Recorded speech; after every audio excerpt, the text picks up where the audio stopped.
Hey everybody, Jeff Reinhardt here. Welcome to another edition of the LL Football Roundtable.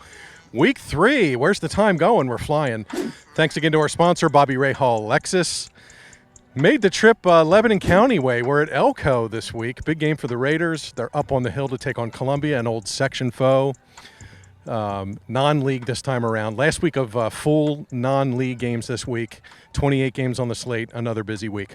Okay, wanted to check in on the Raiders. They're playing great. A 2-0 start under Coach Bob Miller. So let's bring in the one, the only, Mr. Aiden Fritsch, to get the interview started. Aiden, how's it going? 2-0 start. It's going pretty well. I dedicated it to our senior class. We've established a great foundation for the younger guys to build on. Okay, naturally I picked Anvil Cleona last week, and then you guys shove it in my face, losing at half. But then you come back to beat Anvil, which is a good rival. They're right down the road. What happened well in the second half to come back and beat them last week? Our defense played really well. I believe they might have gotten 50 yards in the second half, which was a tremendous effort by our defense. Our offense was just running the ball very well, like we do. We did a lot of pitches outside, which worked well for us. So it was definitely a great effort on both sides of the ball that helped with the win. You guys know Columbia. You guys were section rivals forever and ever. No more Robert Footman over there throwing 50 passes a game, but they're also 2-0 and playing well. Yep. What have you seen on film? What kind of game do you expect here Friday up on the hill? They got a nice new quarterback coming in. We've watched film so far. Everyone's been watching film. And we're more focused on how we can play individually ourselves, not the opponent. We're focused on if we execute, we can win. So it's more of a focus on ourselves as players than the other team. Well, I'm confident in any team that we go against that we can play well if we execute. How big is it to keep the mo going and keep building momentum towards these bigger games you're going to see later on? I mean, it's huge. If we can keep the momentum going, that'd be great because right now we got a good group, and I think everyone's very excited, especially when you're winning games. It's not all wins, losses. We like to have fun, but when you're winning games, it makes the sport so much better than it is. And it's great starting 2-0, obviously. So if we can just keep the momentum going, that'd be great. Speak to your defense a little bit because you're going to have to shut them down and make some plays. Talk about defensive guys a little bit and how big it's going to be to keep them under wraps on Friday.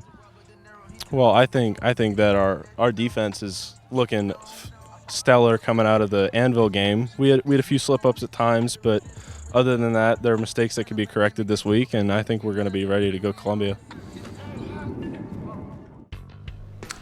Those Elco kids not only can play football, they're incredibly articulate, aren't they? Yes, amazing. Yeah, there you go. There you go. So thanks to the gang in Myerstown, and thanks to Jeffrey for bringing us that report. And here we are in the studio again, week 3 of the LL Football Roundtable, brought to you by Bobby Ray Hall Lexus. Rhines, let's talk about last week. Last week, quick bullet points from last week. Yes. Saul Calico, legit. Love the Golden Mules a lot.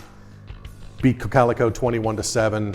I like everything about Calico. I think they're going to be legit moving forward. I'm glad I picked them to win Section 3, and I think they're going to be there. That was a wise pick on your part. Great start in Coreyville. Secondly, Wilson got back up on the horse, lost in week 1 to Roman Catholic, bad. Came back, beat Central Dauphin. Cam Jones rushes for 120 and a touchdown. That's a new position for him. Wilson back on track. I'm not sure Central Dauphin is what they usually are. Probably not, no. But probably we'll not. see, yeah. Yeah, I hate to call that a must-win in week 2, but I thought Wilson needed it and got it. If you're at the Wilson standard, yeah. Correct. Yeah. Why I'm missing. I can't wait to see these guys live and in person. Week 1, 49-0 win. Week 2, 49-0 win. They have not given up a point yet. Only team in District 3 that has not allowed a point. Number 1 in the LL League in total defense. They're only giving up 100 yards a game. Wyo's been crazy. This is the one team I think we were most sure about, yes, and with good reason. No doubt about it. Fourth and final bullet point. Let's go Ephrata, tip of the cap, Mounts. George Mail Trophy. Good for those guys. Warwick's won that sucker the last 15 times. But Ephrata finally wins one. They beat Warwick fair and square 29-21. Angel Colazzo, 92-yard touchdown catch at the end to ice it. George Mail Trophy going to Ephrata. How about that? John, your thoughts? My thoughts. Well, I was at that Elco Anvil game last Thursday. You guys talked to them plenty. I thought kudos to Elliot Kreider, the tight end, bouncing back. I know you didn't speak to him, but I wanted to give him a shout out, and the fact that he had a wide open midfield 75-yard touchdown catch, drops it first or second quarter. And you think, oh, that's a touchdown left off the board, comes back. It's a game-turning fumble recovery, and then scores 2 touchdowns later on. And I like the tweet later on. Coach Bob Miller sent out as far as the quarterback there talking to Elliott on the sideline between those drops. And it's just a cool sports story within the game in that sense. I was impressed with LS bouncing back. Columbia's 2-0 and playing well. But we'll get to that here in a bit. Well, my big picture thing here is we have a lot of teams that have been traditional powers of late in our league that have a loss already. Wilson, Township, LS, etc.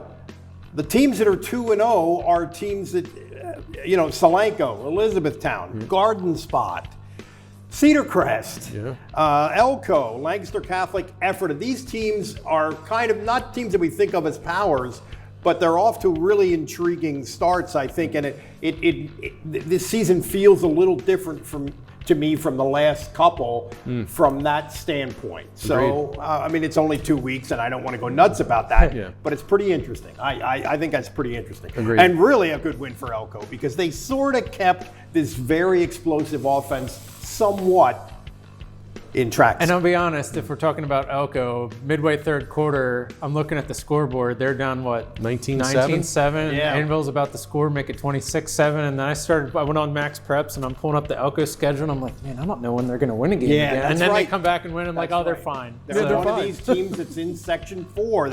Anyway, speaking of Elco, let's start our look at some of the games that we're kind of going to feature and talk about in this coming week. Elco at Columbia with another opportunity to shut down a high-powered offense. John. Saw Columbia at Hanover last Friday. Their question mark coming into the season, they had a new head coach, Brady Mathias, the Hempfield guy, takes over the defense. Hey, they're playing well. Columbia D's only giving up 2 touchdowns, which is notable, considering the fact that Tide gave up, 30 points a game last season, and their defense was in the backfield a ton. I think 15 tackles for loss, a fumble recovery, and then week 1 they also forced, 5 interceptions.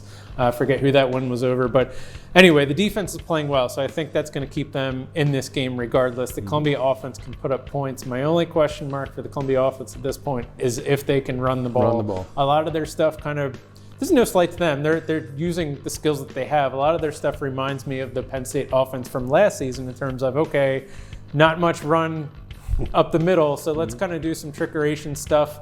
Quick short passes out to the side, some jet sweeps, some fake handoffs, throw it deep, and they have the athletes to go out and get it done, and they still scored 30 points. So, I think it's going to be the Elco run game against the Columbia pass game, so that's certainly going to be fun. LL football stat of the week, you ready for it? Go. This one just jumps off the page. Columbia defense, they've given up 16 rushing yards in 2 games. Now, 16. Part of that is the opponent. No, I know it's opponent. But still. That's really good. I had to subtract some stuff because there were, a lot of tackles for loss, including sacks and just fumble handoffs in the backfield that went against the negative, that deleted their rushing yardage there. I mean, that certainly played a factor last Friday, but that is to say they did put a lid on the Hanover offense pretty much all night. That's impressive, though. Yeah. It's in 8 quarters, 16. That's really good. The next game we want to talk about is there have been years, not more than 1 or 2 years, where this was the biggest single game in the Lancaster-Lebanon League all year. Oh, yes. Calico, Manheim Central. Yeah, I was a little nervous when I wrote this week. They separated them in the sections, and I was like, that rivalry's going to go away. But good for them. They scheduled a non-league to keep it going, so I love that. Saw Calico last week against Calico, who I really like, and Calico just never really got it going, firing. They played 2 quarterbacks. The one quarterback, Meyer, ended up getting hurt and leaving the game. Didn't get that running attack going quite like they did in week 1 against Warwick. John, you saw that game. And just Calico made plays when they had to make plays and got off the field. Manheim Central, great start. 2-0, big win at Westchester East, and then they survived this Immaculata team last week in overtime. What is Immaculate? Are they a power? Were they supposed to be good? What? I know nothing about that. Talked to Coach Hahn, and he said they're traditionally a strong program. Yeah, okay. I don't know if they're winning state titles or district titles like Mannheim does around here, but they must have been really good because I saw Westchester East, and they did nothing against Mannheim. Yeah. Central's got a really good defense. And these guys anyway, put 46 up. and they put it was 44-43. So they put 43 up and took Central to overtime. So they must have been pretty good. And it was their first game. They didn't start until that game last week. Okay. Wow. I want to mention Bryson Armold from Mannheim Central, 175 rushing yards, 4 touchdowns. Hello, for the Barons last week. Really established him. Looks like the Barons rushing attack's going to be really good. So, as you said, great rivalry game. So glad these two are still playing. Probably the juiciest rivalry going in the county. Calico Central. I'll buy that. Yeah. Now, one of these teams we were talking about that kind of popped that we didn't really totally see coming, Elizabethtown and Lower Dauphin. John. Elizabethtown, I did their season preview coming in, whatever it was, mid-August, in terms of, hey, new head coach Keith Stokes, he was really injecting a lot of energy into them when I came to their practice and saw them play, which was notable in the sense that, they have a lot of returning pieces. They have this new coach who's just instilling a lot of confidence in these guys, and, man, it's proved true so far. They're like the Elizabethtown team from, 2018 timeframe, I believe, when the previous coach Brault was there, year one, when they were just putting up 50, 60 points a week, and that's been the case so far, week 1, week 2. And then last week, Logan Lentz, the running back breakout game, 268 yards, 3 touchdowns at McCaskey. He has 327 for the season, which is near the top of the LL League. And their quarterback, Josh Rudy, 270 pass yards, 3 touchdowns last week. His top 2 targets, Cade Capello, Braden Cummings. They have a lot of weapons, and they have a really good offensive line up front. They have a lot of returners on defense. Here they are 2-0, and they're going to their next door rival in Lower Dauphin, who's also 2-0. They showed they can run it a little bit, although granted, who knows what it means to do it against McCaskey. But they definitely can throw it. They showed they can run it a little. Fun E-Town stats: 499 yards a game, number 1 in the league. Cade Capello, 18 catches, leads the league. 7 of Braden Cummings' 10 catches are for touchdowns. He's got 7 receiving touchdowns in 2 games. I'm thinking that might lead the state. That's pretty good. That's pretty good. That's not bad. Josh Rudy, 8 touchdown passes, and he went over 3,000 career passing yards last week. So we should mention LD's only played 1 game. They beat Twin Valley. It was tied 14-14 at the half. They kicked a fourth quarter field goal to win it. LD had a forfeit in week 1 to Middletown. Middletown had to cancel its season because of the hazing stuff. So LD's only been on the field once. We'll see how this one goes. Hershey Park Stadium, be there. That's right. Friday Hershey Park night. Stadium. I forgot about that. Yeah. Concrete Palace for the Bears. Have fun. The fourth game that we want to feature a little bit here, Hempfield against a team that has been very good of late at the district level and even the state level, Central York. Yeah. Ryans, what do you got on these? Hempfield 2-0, maybe kind of quietly. Quietly? Maybe a little bit, because Quietly. everybody would say, well, what's Wilson doing and what's Township doing? York County. Yeah, Do the seriously. York County tour. Yeah. Grant Hoover's been amazing. Rushed for 164 and a touchdown, caught a touchdown pass last week. He's with the league rushing leaders. He's been dynamite. I want to say Hempfield's only given up just over 100 rushing yards in 2 weeks, and that was going to be their calling card, defense. Yeah. Go get them. Yeah. York put up 32 points, and Hempfield had to kind of survive at the end, but York has the Jaheim White kid who's really good. I figured that'd be kind of a... Yeah, they have York has weapons. Yeah, I figured that would kind of be a shootout-ish kind of a game, and Hempfield won it. Jackson Landis got the quarterback job. We weren't sure who was going to get that. Was it going to be Gares? Was it going to be Landis? Was it going to be Catch? And this Jackson Landis kid's been great. He's got 6 touchdown keepers, leads the league in touchdown runs. That was the big issue for them. Are they going to be able to turn over that quarterback position after they sent a guy to Evansville University? And also the fact that they can win a shootout. Yes. Easy when you know the language. Yeah. Was impressive, I thought. Exactly. And hey, I thought they were going to win a lot of defensive struggle, 21-20 kind of a games, but That just to wasn't outscore bad, York to do that is great. So Hempfield kind of flying right along here. John, you got 2-0. anything on the Black Knights? Sure, yeah. I actually called George Hager on Sunday because, I haven't really seen Hempfield in person, 2-0 so far. Hey, tell me about your team beyond Grant Hoover, Jackson Landis, etc. And it seems like, it was a lot of coach speak in a sense, didn't really kind of throw out a lot of individuals there. It's a team effort, etc.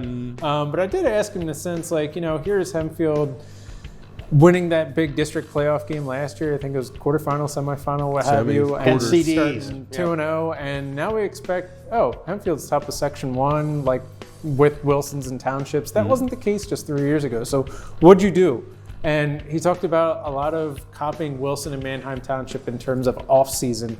If you don't, that's interesting. Yeah. If you want to be part of this program, you got to be lifting, you got to be at these workouts. And he said, unfortunately, we've had a lot of kids not on the team this year because that didn't happen. You can't just show up in August. True. So they have dedicated guys there who have put in the work, and it's proven true so far. Did you see the Alaskan Nightmare? David Pali got an offer from Penn State last week. No, I did not. He did.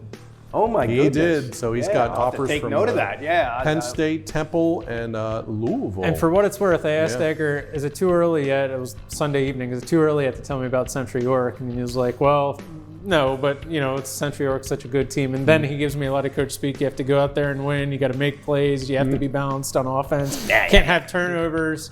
You got to do all the little things right, etc. So there you go. Thanks, George. I don't know much about Central York beyond the fact they they lost to Cumberland Valley, I believe, one of their 2 losses. Yeah. But it was a close game, and they one of the top teams in District 3 the last 2 years. Yeah. Head coach won it Gary, all. State Gary finals. Yonchak is the Formerly of Lebanon High. State finals a couple years throw it ago. around. Apparently they've been a quarterback factory lately with the Prebula kids.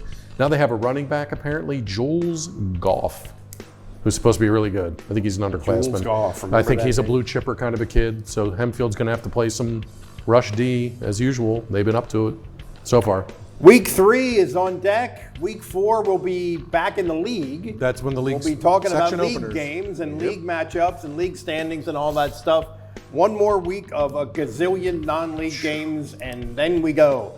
This has been the LL Football Roundtable, brought to you by Bobby Rahal Lexus. For John Walk, Jeff Reinhardt, Mike Gross. We'll see you later.